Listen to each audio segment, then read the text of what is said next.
다음 달부터 시작되는 영암 무화과 축제가 시작부터 잡음이 끊이질 않고 있습니다. 축제 세부 계획은 아직 정해지지 않았지만 기존과 다르게 축제장 위치가 바뀌면서 혼란이 예상되고 있습니다. 최근 목포에서 열린 트로트 공연에 발권조차 되지 않은 VIP 티켓이 버젓이 암표로 팔려나간 정황이 발견됐습니다. 당시 VIP석에 앉은 인물들이 시장과 부시장 등 목포시 주요 인사들로 알려지면서 논란이 예상됩니다. 전국에서 처음으로 벼재배를 시작하는 곳이 바로 순천입니다. 하지만 일본 품종을 쓰고 있어 국산화해야 한다는 목소리가 높지만 쉽지 않아 보입니다.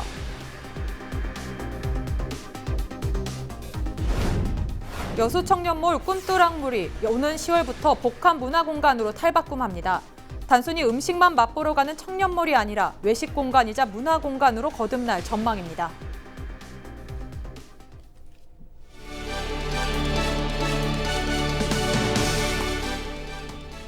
시청자 여러분 안녕하십니까? 헬로티비 뉴스입니다. 첫 소식입니다. 다음 달부터 영암군에서 지역 특산품인 무화과를 주제로 한 축제가 열립니다. 축제 세부 계획은 아직 정해지지 않았지만 기존과 다르게 축제장 위치가 바뀌면서 잡음이 발생하고 있습니다. 보도에 박종호 기자입니다. 우리나라 무화과 생산량의 60%를 차지하고 있는 영암군 삼호읍입니다. 국내에서 처음으로 무화과 재배를 시작한 곳입니다. 영암군은 무화과를 널리 알리기 위해 4년 전부터 축제를 진행하고 있습니다. 하지만 올해는 축제를 시작하기도 전에 농민들의 불만이 커지고 있습니다.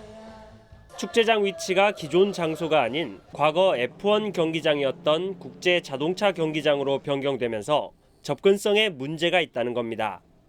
게다가 축제 추진위가 구성돼 있지만 영암군에서 일방적으로 행사를 진행하고 있다고 주장했습니다. 한 축제를 해가지고 장소를 옮긴다는 게 대단한 그거는 도전이거든요. 시에서 돈 들어가면 그 장소를 홍보를 하는 거잖아요. 그 동안에 있는 홍보 비용은 다 옥시게 되잖아요. 더더군다나 F1 경기장은 안쪽으로 들어가 있는 상태라서 누가 봐도 좀 그 축제를 좀 아는 사람 같으면 왜 거기서 할까라는 고민이 생겨요. 영암군은 접근성이 좋지 않은 부분은 인정하면서도 축제 활성화를 위해 새롭게 시도했다고 밝혔습니다. F1 경기장에서 열리는 자동차 경주 대회인 전남 GT 대회 기간에 경기장을 찾은 사람들에게 무화과를 홍보하고 대회 상품을 관련 제품으로 주기로 협의했다는 겁니다. 지자체가 축제 진행 등을 담당하게 된 계기에 대해서는 무화과 수확철이다 보니 축제 추진위원들이 시간을 내기 어려워 행사를 직접 준비하고 있다고 답했습니다. 한 번쯤은 F1에서 해보고 이런 결과를 위해서 했으면 지금 이 차원에서 이번에 나무공원에서 다 준비는 했지만은 F1으로 옮긴 이유가 그거예요.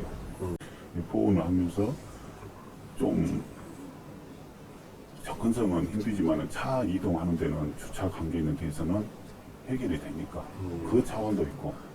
하지만 영암군청 축제 관계자도 전남 GT 대회인지 G2 대회인지 정확한 명칭도 모르는 상황에서 의도한 만큼의 홍보 성과를 올릴 수 있을진 미지수입니다. 그날 전남 도에서 운영하는 전남 G2 대회가 같이 하거든요. 이게 전남 G2에서 실질적으로 그 사람들은 다시 축제를 한 달 정도 앞두고 실질적인 축제의 주인인 무화과 재배 농민들과 소통이 부족한 영암군. 축제 활성화를 위한 새로운 시도도 좋지만 농민들이 참여할 수 있는 대책 마련이 시급해 보입니다. 헬로티비 뉴스 박종호입니다. 최근 목포에서 열린 트로트 공연을 놓고 말들이 많습니다. 예매 자체가 불가능한 VIP석이 난데없이 무대와 가장 가까운 곳에 100석 정도 생겼기 때문인데요. 발권조차 되지 않은 VIP 티켓이 버젓이 암표로 팔려나간 정황도 발견돼 물의를 빚고 있습니다. 고정민 기자가 취재했습니다. 지난 12일 목포 유달 경기장. 수많은 사람들이 몰려들어 인산인해를 이루고 있습니다. 트로트 오디션 프로그램 참가자들의 콘서트 공연을 보기 위해서입니다. 콘서트표의 가격은 양쪽 끝자리인 88,000원짜리 A석에서 가장 앞줄인 11만 원짜리 R석까지. 그런데 현장에선 R석 가격의 2배가 넘는 암표가 등장했습니다. R석 앞에 나타난 VIP석 4줄 가운데 일부가 암표로 팔려나간 겁니다. 판매자가 요구한 암표 가격은 23만 원 정도. 행사가 시작되기 3, 4일 전 흥정을 거쳐 11만 원이나 16만 원에 구매했다는 제보가 이어졌습니다. 시중에 유통된 VIP석 티켓을 보면 좌석 번호가 손글씨로 적혀 있었습니다. 그 현금 거래로 처음에 23만 원을 불렀다가 제 이름이기 때문에 이제 16만 원에 샀다 그랬고, 현재 그 앞자리에 있는 분한테 이제 다른 분한테 이제 얼마에 샀어요 물어봤는데 다른 분은 뭐 11만 원에 사고 가격이 천차만별이더라고요. 기획사 측은 행사 관계자의 지인들을 위해 초대권을 배부했지만 좌석이 부족해 VIP석을 추가로 배치했다는 입장. 하지만 행사가 열리기 2주 전 회의를 거쳐 결정해놓고도 사전에 관람객들에게 양해를 구하거나 공지조차 하지 않았습니다. 다만 VIP석은 따로 판매하지 않았고 팔아서도 안 되는 표라고 설명했습니다. 아직 판매가 없습니다. 2주 정도 전에 저희가 캐스팅하니 주인들 자리도 해결할 겸 결정을 내린 거지 저희가 한 건 아니에요. 당시 VIP석에 앉은 인물들도 도마 위에 올랐습니다. 공연장 가장 앞자리를 시장과 부시장 등 목포시의 주요 인사들이 차지해 특혜 논란에 휩싸였기 때문입니다. 목포시는 각각 S석과 A석 2장씩 모두 넉 장을 샀는데 행사 당일 주최 측에서 VIP석을 따로 내줘서 자리를 옮겼다고 해명합니다. 공연사 측에서 시장님이시니까 당연히 저쪽으로 안내를 했고, 그 부분에 대해서 또 수행하시는 부시장이나 시장님들, 부시장이나 다른 분들도 같이 삭제를 하게 된 부분이지, 다른 VIP로 누가 온다 이런 부분도 저는 인지를 못했거든요.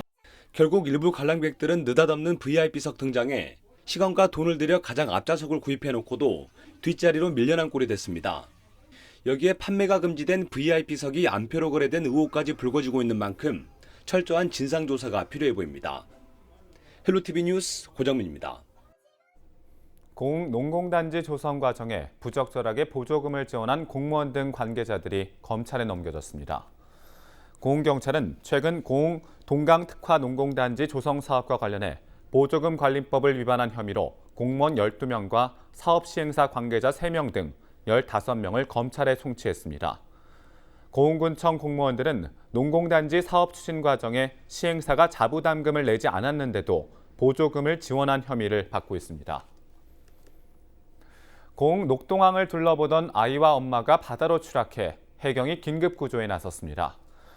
여수해양경찰서는 19일 낮 2시 20분쯤 고흥 녹동항에서 43살 이모 씨와 아들 7살 김모 군이 항구 주변을 걷다가 미끄러져 바다에 빠졌다는 신고를 받고 긴급 출동했다고 밝혔습니다. 해경은 구명장비를 이용해 엄마와 아들을 모두 구조했으며 생명에는 지장이 없다고 밝혔습니다. 해경은 방파제나 갯바위가 미끄러워 추락할 가능성이 높다며 가능한 접근하지 말 것을 당부했습니다.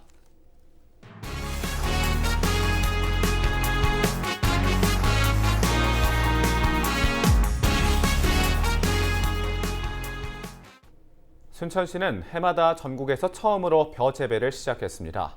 지난 60년 동안 전국 첫 햅쌀이라는 명성을 이어오고 있는데요. 일본과 무역 전쟁을 겪으면서 일본 품종을 국산화해야 한다는 목소리도 나오고 있지만 쉽지 않아 보입니다. 성정한 기자가 보도합니다. 황금들녘의 콤바인이 힘차게 움직입니다. 큼지막한 쌀자루에는 금세 나달이 수북이 쌓였습니다. 순천 햅쌀은 다른 지역보다 한 달가량 빠른 지난 16일 첫 수확을 시작했습니다. 순천 햅쌀은 해마다 전국에서 가장 먼저 생산되는 쌀로 알려져 있습니다. 노지 재배를 통해 지난 60여 년 동안 전국 첫 벼라는 명성을 이어가고 있습니다. 순천 햅쌀 특징은 전국 최초 노지 재배라는 점입니다. 올해는 작년과 비슷한 800톤 정도 생산됐고 26일부터 전국에 본격적으로 판매될 예정입니다. 하지만 올해는 일본의 경제 보복 조치가 쌀 판매에 영향을 주지 않을까 우려하는 목소리도 있습니다. 순천 조생종 햅쌀의 90% 이상이 일본산 품종인 고시히카리이기 때문입니다. 고시히카리는 밥맛이 좋다는 평가 속에 수확 시기도 빨라 농가들이 선호해 왔습니다.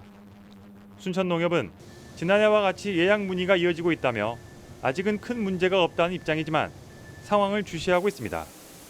그렇다고 일본 품종을 국산으로 대체하기도 쉽지 않습니다. 진옥벼 등 국산 조생종 품종이 있지만 소비자들이 선호하지 않아 마냥 재배할 수 없기 때문입니다. 보시까지는 조생종입니다. 추석 전에 햅쌀로 지금 팔라고 지금 하는 목적으로 재배하고 있거든요. 이번 한일 갈등 관계 이전에는 실은 특별하게 문제가 없었던 거거든요. 저희들도 생산 농가들하고 농협하고 협의를 해서 바꾸는 쪽으로 방향을 한번 생각을 해봐야 되겠습니다.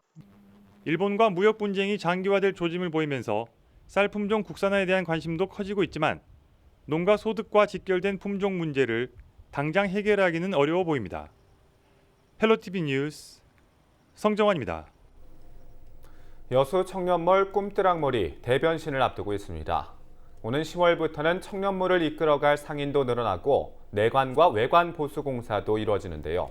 단순히 음식만 맛보러 가는 청년몰이 아니라 외식 공간이자 문화 공간으로 거듭날 전망입니다. 서경 기자가 취재했습니다.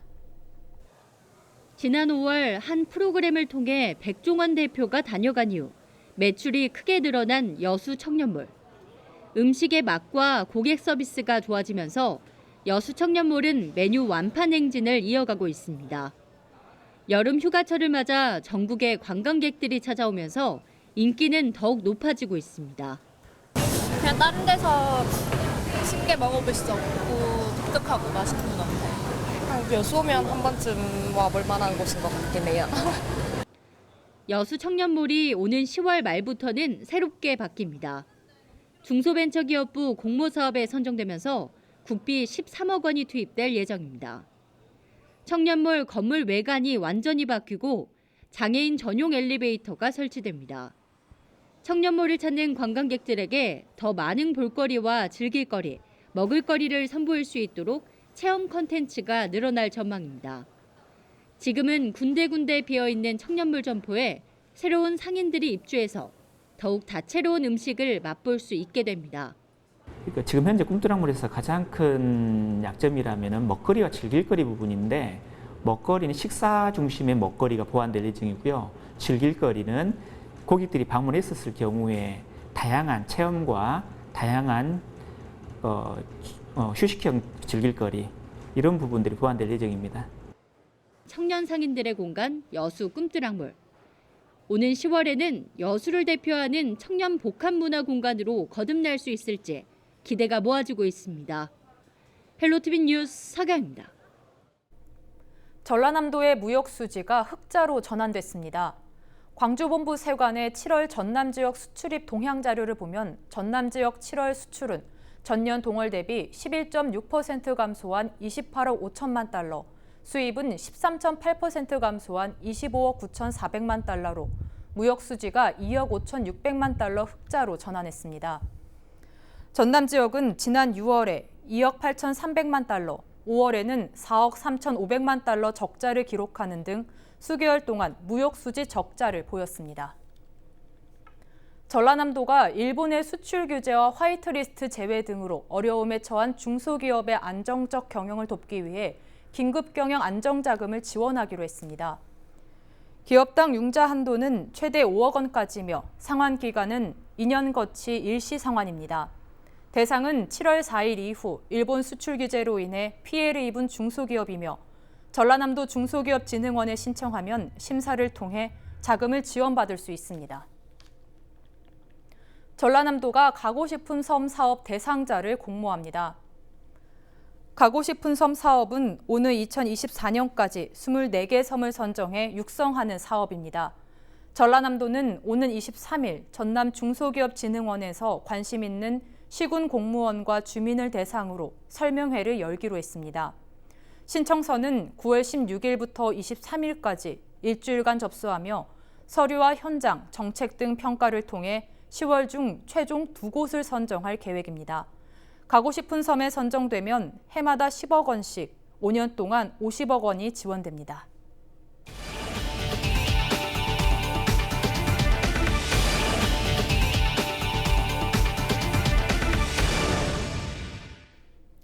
트루드 DMG 2019 국제자전거 대회가 오는 30일부터 다음 달 3일까지 열립니다.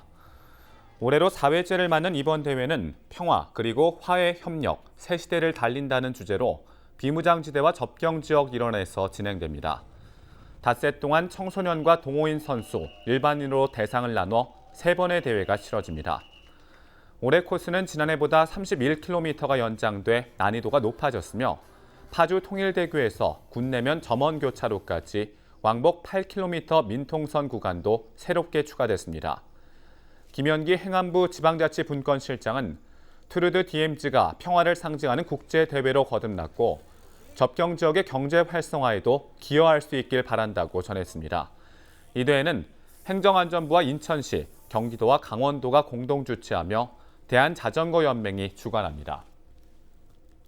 신안 섬 주민들이 신재생에너지 개발 사업에 참여하기 위해 협동조합을 만들고 본격적인 활동을 시작했습니다.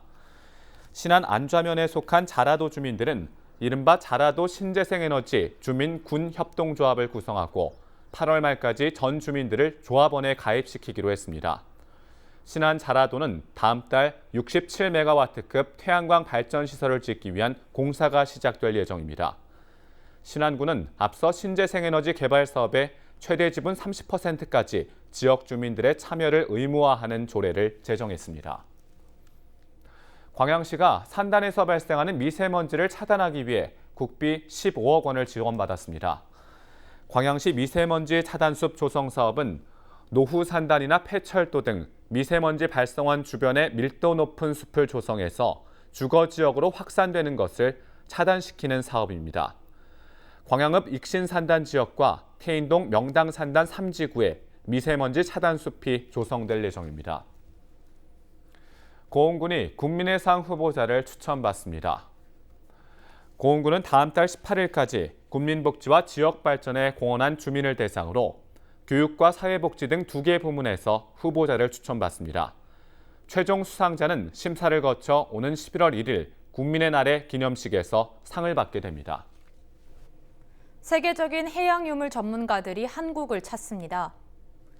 국립해양문화재연구소는 22일부터 30일까지 충남 태안 마도해역과 전남 진도의 명량해역에서 국제 워크숍을 열고 해외 전문가를 초청해 수중문화재 조사 기술을 공유할 계획입니다. 우리나라의 수중고고학은 1976년 신안선 발굴을 시작으로 43년 동안 활발하게 진행됐으며 워크숍에서는 그동안 발굴 과정에서 습득한 조사 방법이나 탐사 장비 운영 기술 등이 소개될 예정입니다.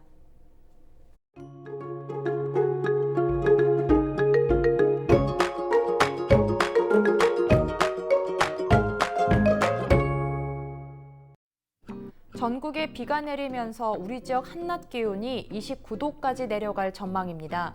남부지방을 중심으로 목요일까지 비가 내리겠고요. 우리 지역 예상되는 비의 양은 30에서 80mm가 되겠습니다. 여름 더위가 누그러지는 시기에는 지역을 옮겨다니며 폭우가 쏟아지는 게릴라성 호우가 자주 나타납니다. 이런 비는 정확한 예측이 어려우니까요. 날씨 정보를 꼼꼼히 확인해 주시기 바랍니다. 주간 날씨입니다. 주 중반에는 비가 오면서 낮더위의 기세도 한풀 더 수그러들겠습니다. 수요일 밤 남부 지역을 시작해서 목요일에는 전국에 비가 오겠습니다. 바다 날씨입니다. 바다의 물결은 비교적 잔잔하게 일겠습니다. 다만 모레까지 남해 서부 해상에는 돌풍과 함께 천둥 번개가 치는 곳이 있어 주의하셔야겠습니다. 생활 날씨입니다. 제주도와 경상도 해안을 시작으로 수요일에는 폭염을 잠재울 비 소식이 있겠습니다. 목요일까지 남부지방과 제주도에는 천둥 번개가 치는 곳이 있겠고 특히 경상도를 중심으로 시간당 30mm가 넘는 강한 비가 쏟아져 최고 150mm가 넘는 비가 내리겠습니다. 이번 비가 오고 나면 태양의 고도가 낮아지면서 햇볕의 위력이 점차 약해져 폭염과 열대야가 사라지겠습니다. 날씨였습니다.